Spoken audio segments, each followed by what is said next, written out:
hey, I'm wearing this green for a reason. Like the Celtics, I don't know. I didn't like what Fournier did the other night. Not going to lie. Just going to get that out there right away. Little disappointed with what we got, but let's talk about the Evan Fornier trade.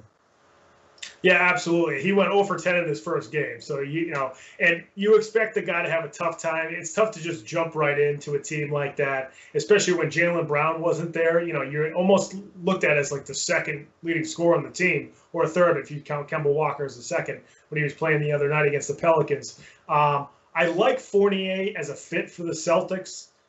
He's another guy with a little bit of size on the wing. He's a good scorer. Scores about 19 points a game. Shoots at about 38% from three, which is really solid. So it just gives you another wing who can shoot threes, brings you some size. Not a great defender, but big enough and long enough to do something on the perimeter on defense. So I think he definitely helps the Celtics team. The thing that a lot of people are talking about right now, everybody wanted the Celtics to make a big move at the trade deadline. I just kind of didn't see what that was going to be. I know a lot of people wanted Vucevic. I get it. Vucevic is a really good player. I don't know how that was going to happen without them trading a Marcus Smart and maybe somebody else to make room for Vucevic to come in because he makes over $20 million under the salary cap. Fournier makes $17 million. So you used that $17 million of that $28 million trade exception to get Fournier. So next in the offseason, if Fournier leaves, you get back the $17 million of the trade exception. The problem is you can't, because you still have 11 left over. You now can't combine the 11 that's left over and the 17 that Fournier's departure might create. So you can't just package those together and go get a $28 million player.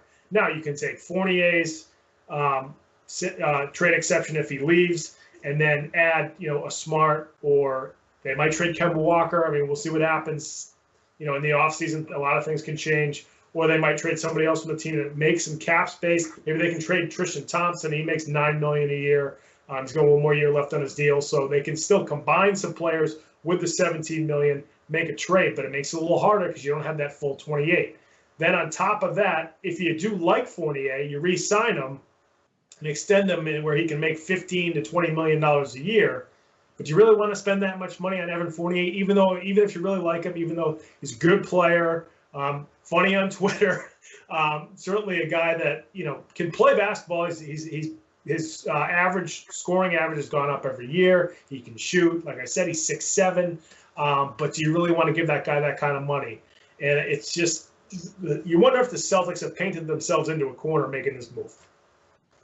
I think it's one of those things where, like you said, Evan Fornier is a solid NBA player, a legit NBA player. But when I found out that he was making $17 million a year, I was shocked. He's not worth that much money. And I think it's one of those things where we kind of got Orlando's bad contract. They invested in a player that is not worth that much money, and now they try to ship him out, and they find somebody that's willing to take him. And the Celtics needed to make a move. Don't get me wrong. They needed to make a move. And I do feel like this helps our team. But like I texted you immediately, I texted you and said, this is not a contender.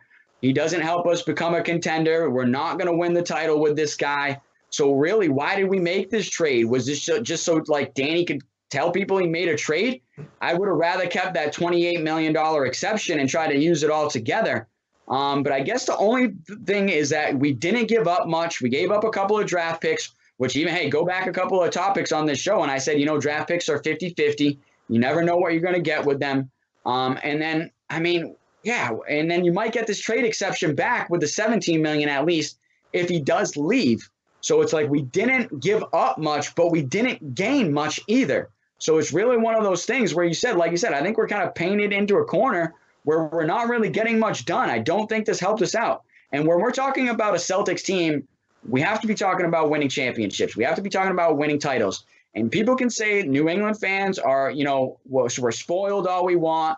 We're talking about the Boston Celtics, the most winning franchise in NBA history. So we're not going to just accept like finishing last in the division or not making the playoffs or getting bounced out first in the playoffs. We need to be getting to conference championships, and we need to be fighting for championships. That's the only thing that's acceptable with the Boston Celtics. And so we need to be starting to make moves for that. We needed a big man. Unfortunately, Andre Drummond goes to the Lakers. Then they're talking about, I think, Aldridge going to the Nets. It's just one of those things where we needed a big man, and I would have liked to seen them get one of those two guys. Even though they're an aging player, I just think they could have helped out more than an Evan Fornier, who, in my opinion, should be making $7 to $10 million a year.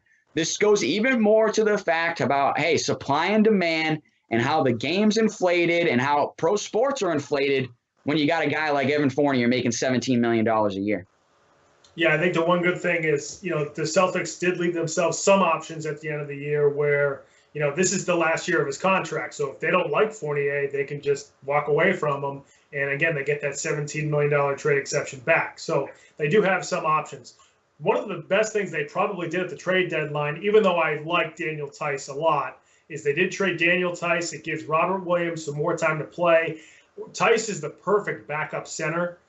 He's a guy that, does everything the coaching staff asks him to do. He always seems to get drilled playing these games, and he never gets calls. And, sometimes I want him to get more angry. But, he's a really good backup center. I don't think he's a starting center unless he's a starting center on the Brooklyn Nets.